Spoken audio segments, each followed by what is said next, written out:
Welcome back, Design Jackies, to Mechanical Engineering Made Simple. If the podcast brings you value, help support the show with a like, a follow, or leave a comment below.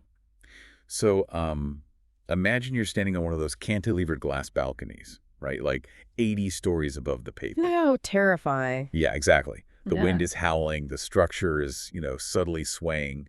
And the only thing keeping you from a catastrophic freefall is the skeletal framework of steel beams anchored directly beneath your feet. Right. You don't see them, but inside that steel, there's like a microscopic war being waged. I mean, forces are actively fighting to rip the material apart on one side and completely crush it into oblivion on the other. It really is a violent environment inside that steel.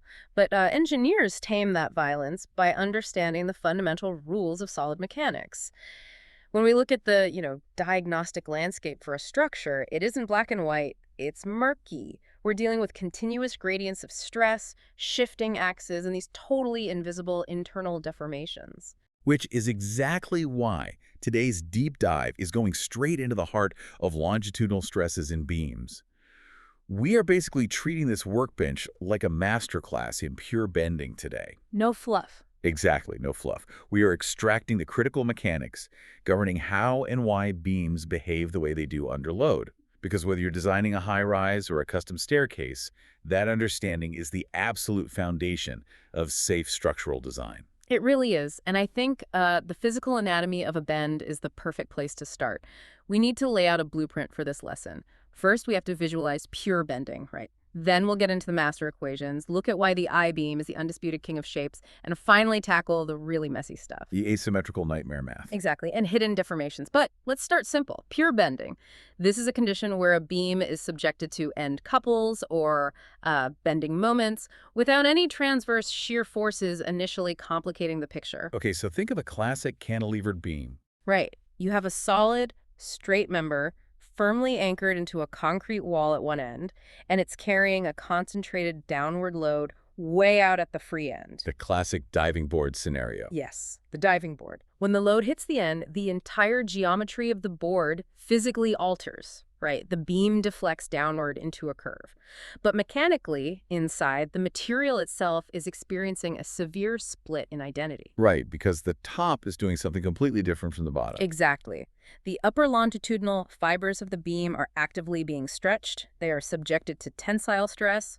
Meanwhile, the lower longitudinal fibers are being compressed. They're squished together under compressive stress. So you have this continuous variation of direct stress throughout the depth of the cross-section. Yeah, it's a gradient. It peaks at maximum tension on the extreme upper surface, and it transitions linearly all the way down to maximum compression on the extreme lower surface. But the mechanical hinge of this entire system, The neutral axis. right, the anchor point for all our structural mathematics, it lies perfectly between those two extremes, the unstrained middle surface. That's the one. If you take a cross-section of that bending beam, there is a longitudinal centroidal plane that completely avoids the war. It just sits there. Basically, yeah. It doesn't stretch in tension, and it doesn't squish in compression. It simply yields to a curve of uniform radius, which we generally call R.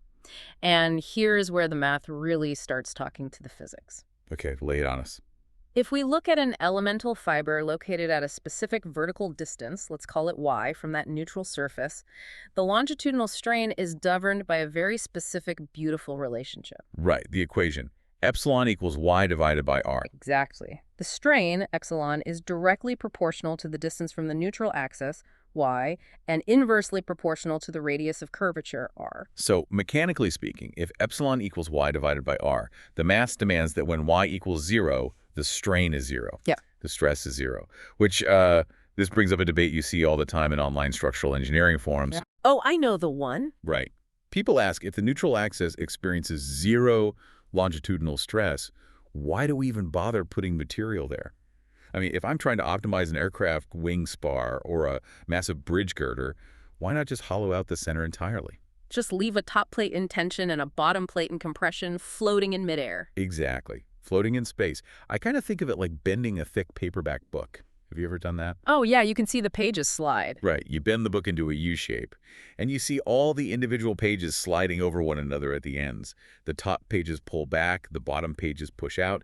If the middle pages aren't really stretching or compressing, why not just take them out? Well, because a beam is a unified structural system, right? It's not just two independent plates. Hmm. The material residing at the neutral axis, what we typically call the web in an I-beam or a box girder, is performing a totally vital role that the longitudinal stress equation just doesn't explicitly highlight. Because it's too busy looking at tension and compression.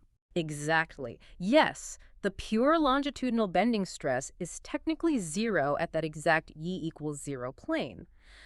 But that middle material is a structural spacer. Oh, right, because if you remove the web, you lose the distance y, and y is your lever arm. Precisely. The web forces the upper and lower flanges to act continuously as a single rigid body, maintaining that critical distance y from the neutral axis. Makes sense. If the web buckles or if it just goes missing, the flanges act independently. You no longer have a deep, stiff beam.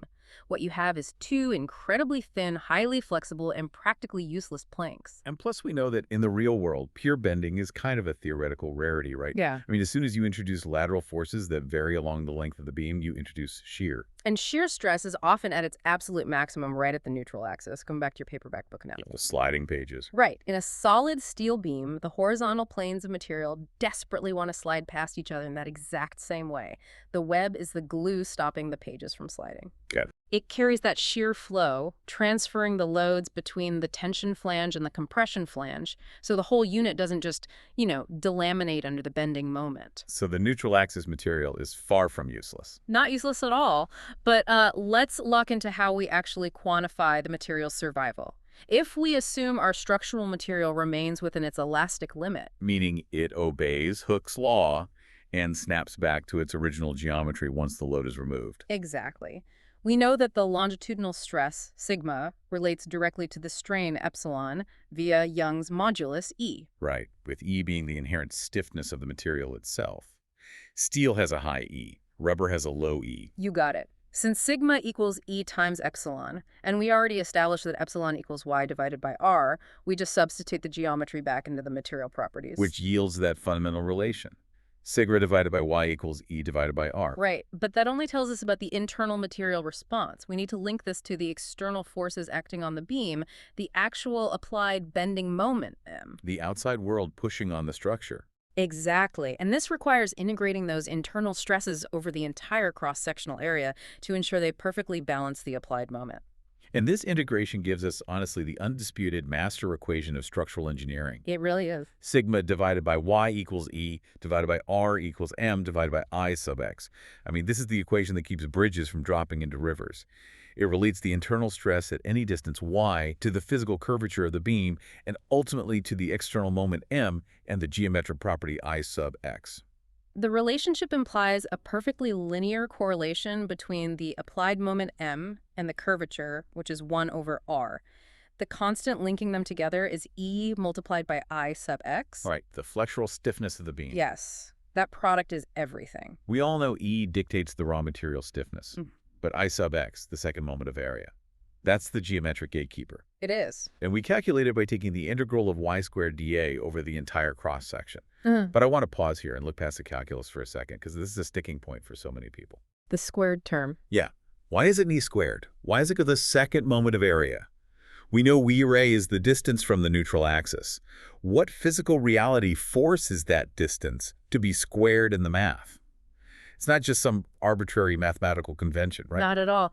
It represents a compounding physical advantage. The distance phi actually plays a dual role in resisting bending. A dual role. Yeah. First, you have geometric strain. The further an elemental fiber of material is from the neutral axis, the more it is physically forced to stretch or compress to accommodate a given radius of curvature. Because it's on the outside of the curve. Exactly. That forced stretch is directly proportional to a y. So a fiber that's twice as far away stretches twice as much, which means, according to Hooke's law, it generates twice the internal stress force. Exactly. That's the first way. Now for the second way. Once that fiber has generated that internal force, it has to actually use it to fight the external bending moment. And torque, or a moment, is just force multiplied by distance. Because this fiber is located at distance y from the neutral axis, its leverage against the bending moment is also proportional to y. Oh, wow. So it's a double multiplier. It generates more force because it's further away, ANENDA. It applies that force with a longer lever arm because it's further away. Y times y squared. You absolutely nailed it. The mathematics perfectly reflect the physical compounding. This means material placed further from the neutral axis does exponentially more work to resist bending. Exponentially. Yeah, moving a square centimeter of steel twice as far away from the centroid doesn't double its effectiveness, it quadruples it. Which fundamentally explains why solid rectangular beams are incredibly inefficient for long spans. I mean, if you understand the exponential power of y squared, you immediately stop putting material near the neutral axis where it's doing almost nothing, and you push it as far out as physically possible. You start optimizing, you look at cross-sections with symmetry, and you just start carving away the dead weight. This is exactly how we arrived at the undisputed supremacy of the I-beam in modern construction. So let's apply this directly to the real world. Let's look at a specific case study, like problem 9.2 from our source material. This involves a light alloy I-beam. Okay, let's walk through it. So we have an overall depth of 10 centimeters. The top and bottom horizontal flanges are 5 centimeters wide and 0.625 centimeters thick. The vertical web connecting them is 0.475 centimeters thick. Right, so if we calculate the second moment of area, I sub x, about its strong axis. Meaning the web is standing up vertically and the beam is loaded from the top down. Correct. We can use the subtraction method for that.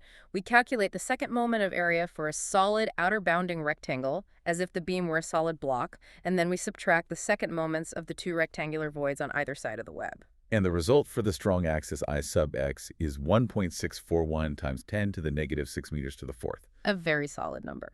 But what if a contractor on site messes up and installs that exact same beam laying flat on its side? Oh, a catastrophic mistake. Right, bending it about the weak axis, the CY axis. The geometry completely betrays you at that point. Most of the massive flange material is now sitting extremely close to the new neutral axis. The lever arm Y is just obliterated. Completely. The calculation for I sub I yields just 0.130 times 10 to the negative 6 meters to the fourth. So 1.6 down to 0.13. Let's translate those geometric numbers into actual load capacity so people can really grasp it. Sure. If this light alloy have a maximum allowable bending stress of 150 meganewtons per square meter, how much twisting force can it survive before it yields? Using our master equation, the allowable moment on the strong axis is 4,926 newton meters. Almost 5 kilonewton meters of resistance. But on the weak axis, the maximum allowable moment plummets to just 780 newton meters. That is insane. 4,926 versus 780s. It's a six-fold difference in strength from the exact same piece of metal, purely dictated by how its geometry interacts with the bending moment. It's the classic wooden plank analogy. Right. You lay a 2x4 flat between two concrete blocks and stand on it, and it sags like a hammock. Stand it up vertically on its narrow edge, and it's a rigid bridge. You can't even get it to deflect. The I-beam just takes this phenomenon to its absolute limit, consolidating all the working material at the extreme top and bottom and leaving just enough web to carry the shear. It is an elegant optimization. Yeah. But, structural designers rarely have the time to integrate cross-sections or run deep geometric derivations for every single beam in a high-rise. I mean, they'd never finish the building. No, they need a streamlined method. They need a shortcut. The elastic section modulus, Z sub E. Exactly. We know that maximum stress always occurs at the outermost fiber at a maximum distance y sub max. The elastic section modulus simply takes the geometric property I sub x and divides it by that specific y sub max. It essentially bundles the overall stiffness profile and the extreme fiber distance into a single pre-calculated geometric property. Z sub E equals I sub x divided by y sub max. Which simplifies our master equation down to its most pragmatic form for designers. The maximum allowable moment simply equals Z sub E multiplied by the maximum allowable stress of the material. It makes sizing a beam incredibly efficient. Like looking at problem 9.6 from the text. If a designer is tasked with carrying a bending moment of 10 to the fifth power newton meters using steel with a stress limit of 150 meganewtons per square meter, they don't do any calculus. They don't have to. They just divide the moment by the stress. 10 to the fifth divided by 150 times 10 to the sixth. Right. The required section modulus is immediately 0.667 times 10 to the negative 3 cubic meters. The designer then literally just opens a steel manual, scans the column for standard I-beams, and selects one that meets or slightly exceeds that Z sub E value. Like the 22.8 by 17.8 centimeter standard steel beam listed in the text. Exactly. It's plug and play. It's brilliant. But let's break this perfect world we've built. Let's do it. We've been analyzing symmetrical shapes, right? I-beams, rectangles, things where the load is applied perfectly parallel to an axis of symmetry. The easy stuff. Yeah. What happens on a modern construction site when an architect demands a weird, asymmetrical channel or a curved, sweeping structural element? The symmetry is completely destroyed.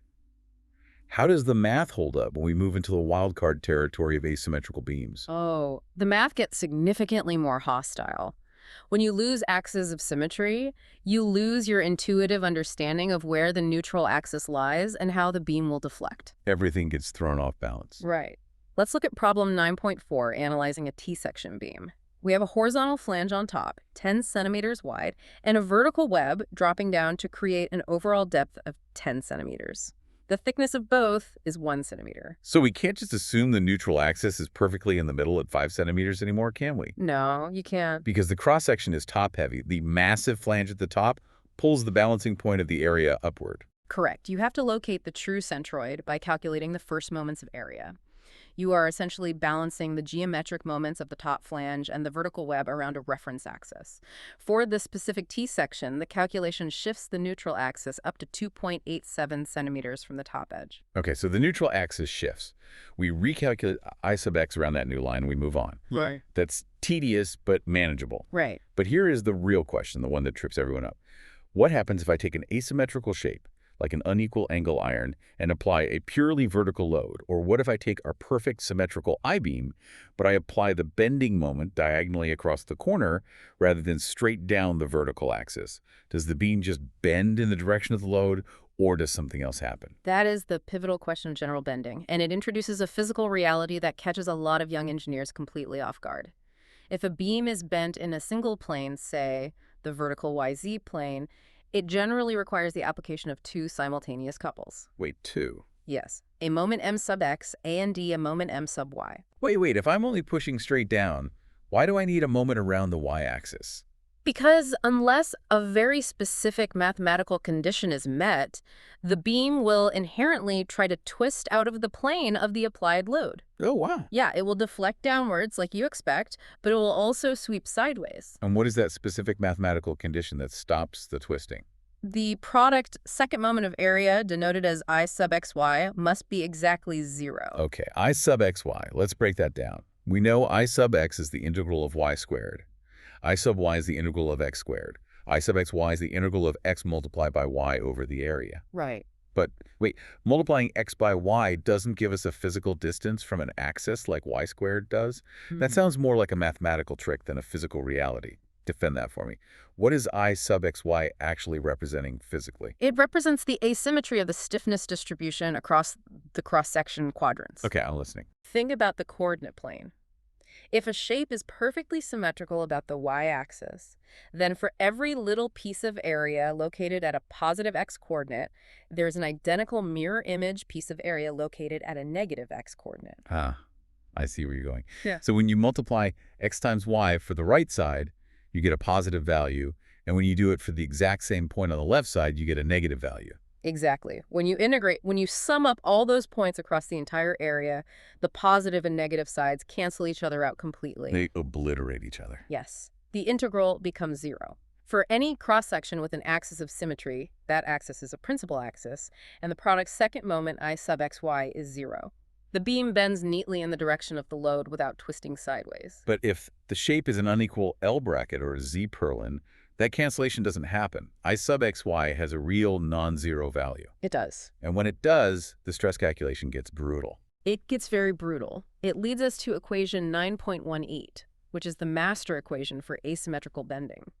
To find the longitudinal stress sigma at any given point xy on the cross-section, you need the full geometric profile, I sub x, I sub y, and I sub xy. Yeah, equation 9.18 is a massive multi-tiered fraction. Yeah. We don't need to read the raw algebra on the air, but explain the mechanics of it.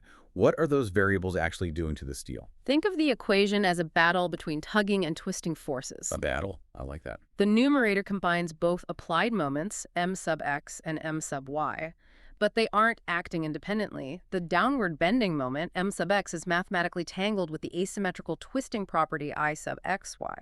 At the same time, the sideways bending moment m sub y is fighting against the primary stiffness I sub x. So the equation is essentially calculating how much the primary downward load bleeds into sideways deflection because of the lopsided geometry. Exactly, it's calculating that bleed. And the denominator scales this entire chaotic battle by evaluating the difference between the pure second moments and the square of the product second moment. All right, I sub x times I sub y minus I sub xy squared. Yes, it's quantifying the total geometric inefficiency caused by the asymmetry. But if the architect gives you a symmetrical I-beam and you load it perfectly straight down, I sub xy is 0. And beautifully, all the cross-contaminating terms in that nightmare equation vanish. They just disappear. Poof! M sub y is 0, I sub xy is 0, and the massive fraction collapses instantly back down to our simple master equation. Sigma equals m sub x times y over I sub x. Ah, that is so satisfying. Mm. But engineers don't always get symmetrical shapes. Which brings us to the mathematical sweet spot. If an aerospace engineer is forced to use an asymmetrical Z-stringer in an aircraft wing, they can't be wrangling equation 9.18 for every millimeter of the span. No, it's too much computational overhead. How do they deal with the twisting reality of I sub xy without losing their minds? They execute a pretty brilliant mathematical maneuver. They transform the axes. From the axis. Yeah, they rotate the mathematical coordinate system until the asymmetry essentially disappears. Wait, rotating the mathematical world to fit the beam instead of forcing the beam to fit our standard vertical-horizontal world. Exactly. Here is the geometric truth of solid mechanics. No matter how mangled, irregular, or asymmetrical a beam's cross-section is, there is always one specific orientation, two mutually perpendicular axes, which we call Cx prime and Cy prime, inclined at some angle theta where the product's second moment of area, I sub xy, evaluates to exactly 0. Oh, wow. It's like tuning an analog radio dial. Yes, perfect analogy. You're slowly spinning the coordinate axis. As long as you're off angle, you get static. That static is the complex, twisting mathematical noise of a non-zero I sub xy. But suddenly, at one specific angle theta, the static completely drops out. The signal locks in perfectly. Right. I sub xy hits 0, and the beam acts as if it were perfectly symmetrical relative to those new axes. That is exactly how to conceptualize it. Those specific rotated axes are the principal axes of bending. When you resolve your applied bending moments into components along those principal axes, the beam bends purely along them without any orthogonal twisting. So how do we find that precise angle theta? I'm guessing it's not trial and error. No, definitely not. We use transformation equations driven by trigonometric identities. If you know the baseline properties of your asymmetrical shape relative to standard horizontal and vertical axes, I sub x, I sub y, and I sub xy, you can project those properties onto any rotated axis using cosine squared theta and sine squared theta terms. You are basically distributing the inherent stiffness of the cross-section across different angles. And in doing so, you uncover a conserved property, right? Yes. This is one of the coolest parts. The sum of the second moments of area about any two perpendicular axes is always a constant. Always. Always. I sub x plus I sub y will always equal I sub x prime plus I sub y prime, regardless of the rotation angle. This constant is the polar second moment of area, which measures the cross-section's inherent resistance to pure torsion along its longitudinal axis. So the total geometric stiffness is conserved, it just shifts its orientation. But running trigonometric transformation matrices for every beam sounds exhausting. There has to be a visual way to find those principal axes. There is, thankfully. You can represent these transformation equations graphically by drawing a circle of second moments of area. It is conceptually identical to Moore's circle for mapping complex states of stress. So instead of plotting normal stress and shear stress, you plot the geometric property. Exactly. You set up a coordinate plane where the horizontal axis represents the pure second moments of area, I, and the vertical axis represents the product second moment, I sub xy. You plot points representing your known vertical and horizontal stiffness, draw a circle through them, and the geometry of that circle solves the trigonometry for you. That's genius. The points where the circle crosses the horizontal axis where the vertical I sub xy value is 0 instantly give you the maximum and minimum principal second moments of area and the angle to reach them. A visual cheat code for the principal axis. That is incredible. But let's look deeper. We've spent this entire masterclass looking at the macro scale.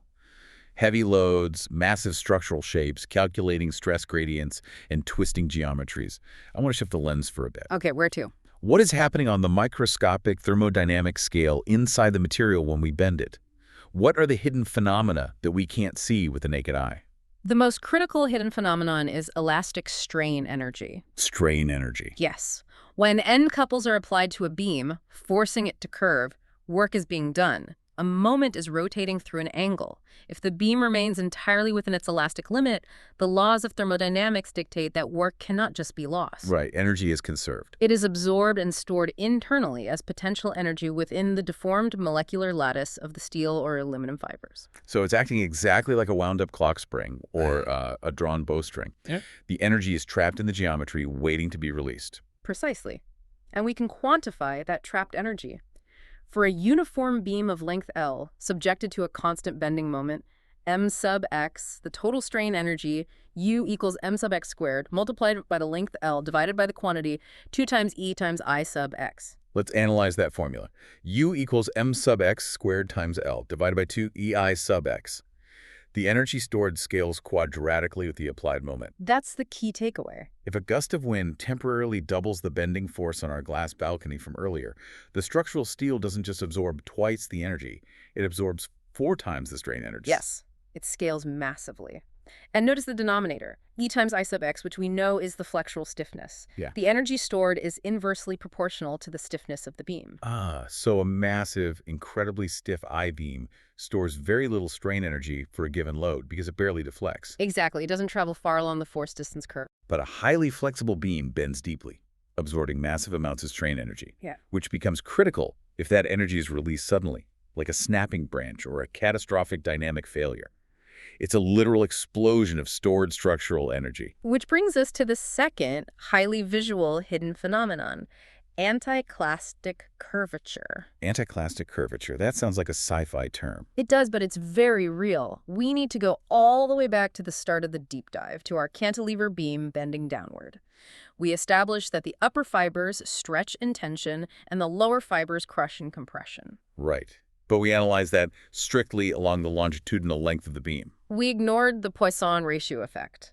Poisson. In solid mechanics, when you stretch a material linearly in one direction, it inherently tries to contract in the transverse directions. Right. Think of a thick rubber band. When you pull it long, it visibly gets thinner in your hands. Okay, so the upper longitudinal fibers of our beam are being stretched violently over the top of the curve. Yeah. Because of the Poisson effect, they must simultaneously be trying to shrink inward, side to side, across the width of the flange. Exactly. They pull inward.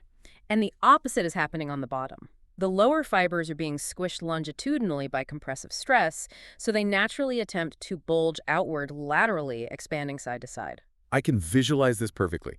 If I take a flat, thick, rectangular rubber eraser and I force the ends downward into a tight U-shaped bend, the top surface doesn't stay perfectly flat from left to right. No, it doesn't. Because the top is trying to narrow and the bottom is trying to widen, the entire cross-section curls. It cups into a complex saddle shape. That saddle shape is anticlastic curvature.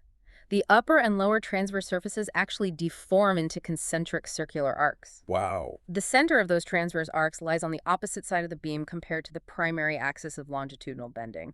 The entire cross-section literally warps under load. In standard heavy civil engineering with massive steel girders, engineers often assume that transverse sections remain perfectly plain and flat. Is that a dangerous assumption? I mean, does this anticlastic warping actually matter? For a thick concrete highway overpass, the distortion is negligible. You can ignore it. But if you are designing tight tolerance aerospace components, advanced composite laminates, or highly flexible architectural structures, it is absolutely critical. If the cross-section curls into a saddle shape, its geometric profile changes. The distances to the extreme fibers change. Which means the second moment of area, I sub x, fundamentally alters while the beam is under load. Exactly. It creates a complex feedback loop. The load causes the bending causes anticlastic warping, the warping changes the cross-sectional geometry, the new geometry alters the stiffness, and the altered stiffness changes the stress distribution. That is wild. Advanced finite element analysis must account for this phenomenon, or the beam will behave unpredictably under extreme limits. This has been a relentless journey through the hidden mechanics of structural design. I mean, we completely tore down the illusion of simple bending. We established the absolute necessity of the web, acting as a structural spacer for shear flow. Right. We derived the master equation and proved exactly why the distance from the neutral axis must be squared, unlocking the exponential geometric power of the I-beam. We tackled the twisting nightmares of asymmetrical shapes, learning to rotate the mathematical world to find principal axes of pure bending. Tuning the radio. Exactly, tuning the radio. And finally, we uncovered the quadratic buildup of hidden strain energy and the complex saddle-shaped transverse warping of anticlastic curvature. It really highlights how deeply interconnected geometry, material properties, and force distribution truly are. But looking at the cutting edge of material science, this understanding of anticlastic curvature invites a really profound structural question. Okay, hit me. We know the saddle shape is driven by the standard Poisson ratio materials, contracting laterally when stretched longitudinally. But what happens if we apply this entire field of solid mechanics to modern metamaterials, specifically auxetic materials? Auxetics, materials engineered with a negative Poisson's ratio. They completely break the intuitive rules. They do. When you stretch an auxetic material, it actually gets thicker. It expands laterally instead of thinning out. Precisely. So imagine a beam constructed from an auxetic metamaterial. When a bending moment is applied, the top fibers stretch in tension. But instead of contracting laterally to form a saddle, they expand. Oh, wow. And the bottom fibers, under compression, would contract laterally instead of bulging. How would that cross-section distort? Would it form a dome instead of a saddle? More importantly, could we intentionally engineer an auxetic beam geometry that naturally resists its own bending deformations? Using the internal transverse expansion to actively fight the longitudinal curvature. Exactly. Designing a material that geometrically hardens and fights back the more you try to bend it. That is a phenomenal frontier for structural optimization. Remember, design junkies master the critical few, or the trivial many will master you. If you're leaving this episode with something you didn't arrive with, drop a comment. Takes you a few seconds, but it tells me this workbench is worth keeping open.